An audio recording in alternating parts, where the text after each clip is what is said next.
Dito kami nag-check-in ngayon sa sa Bali Village sa Balisin. Yan, ito yung entrance ng papasok ng Bali Village. Itor ko kayo hanggang do sa chinek-in na namin na villa. Ang ganda dito, parang natural talaga mga puno ang lalaki.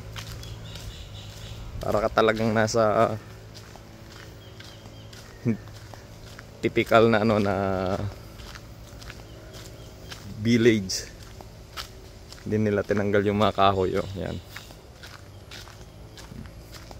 Tapos yung mga dito bahay dito, yung mga villa nila talagang mismo ng Indonesian. Para ka talagang nasa Indonesia. Yan. Tapos ang linis. Makikita mga basura, pero yung mga dahon-dahon normal yan. Normal yan sa isang village. Tour ko kayo dito sana. Yan, ganyan mga forma ng bahay dito. Yan. Bawat isang isang villa na ganyan. Yan ang rerentahan mo dito. Yan, ganyan. Tapos marami dito sasakyan na yung mga gamit ng mga maintenance. Yan yan, dito daw yung restaurant ata. Pag gusto niyo kumain dito, yun yata dun sa kabilang yun. Yan. Yan mga maintenance engineer. Saan lakad? Sila yung mga garden engineer dito. Yan. Yan. Yun yata yung restaurant. Pag gusto mong kumain, yan yun. Diyan pupunta. Mga forma ng rito ng mga villa nila yung. Tapos ang ganda na loob. Kasi nakita ko na yun sa aming tutulugan Yan, ganyan. Tapos ganda ng landscape nila. Para ka talagang nasa typical na na ano tawag doon? Resorts o Ang ganda. Yan. Yan. Ito yung sa amin na nirentahan. Yan. May mga naglilinis. Yan. Maintenance. Pero wala makikita mga basura dito ng mga plastic na tanggal kagad nila. Kung mayroon man diyan. Yan, may tricycle din. Yan. Tapos mula doon sa binaba namin sa airport. Ano yan? Ay, hindi pala tricycle. Bang ko yan. Parang yung sinasakyan gamit ang golf pag nag-golf. Si ibang lahi. Siguro galing paliligo yan. Yan, ang ganda.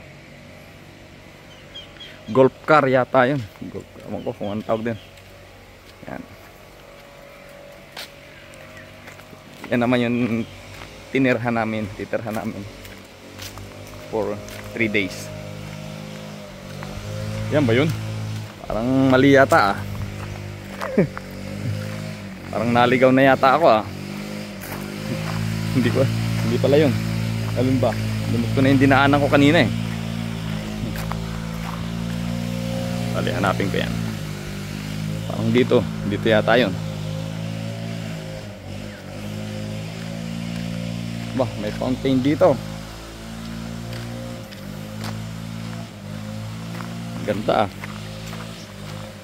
Kung walang nag-maintenance doon, tahimik na tahimik tong lugar na ito. Maririnig mo lang ay ibon at saka huni ng ibon at saka mga kuliglig. Yan. Ganda May isda kaya dito. Yan. Ganyan, ang layo-layo ang bahay. Ano. Hanapin ko yung tinito.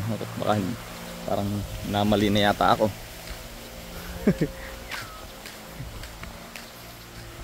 Oh, hindi dito. Iba na ito. Dito ba? Hindi, iba na to. Naligaw na ako ah. Sa sobrang laki nito, pag hindi mo talaga kabisado, maliligaw ka pala rito pag bago ka lang. Yan.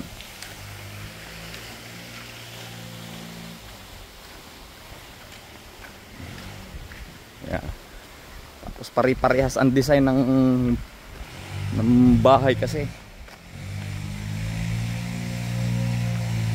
Yan. Hindi ko na natandaan yung aking nilabasan kanina dahil pare-parehas ang design, no? Taglaglag ng dahon kaya oh. Ayan. Okay, jeep din dito. Engineering department.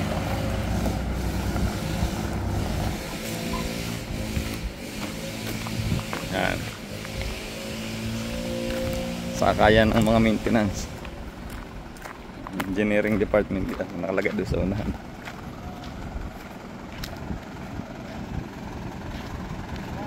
Alin ba yung dinaanan ko kanina?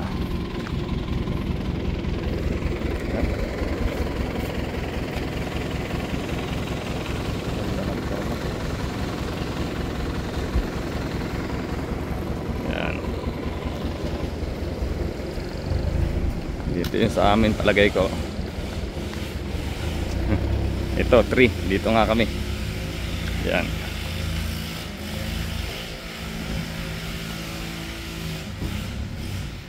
Ito yung aming chinekinan. Yan, palibot niya, damuhan. Yan. Okay, dito na ako sa chinekinan namin, number 3. Okay.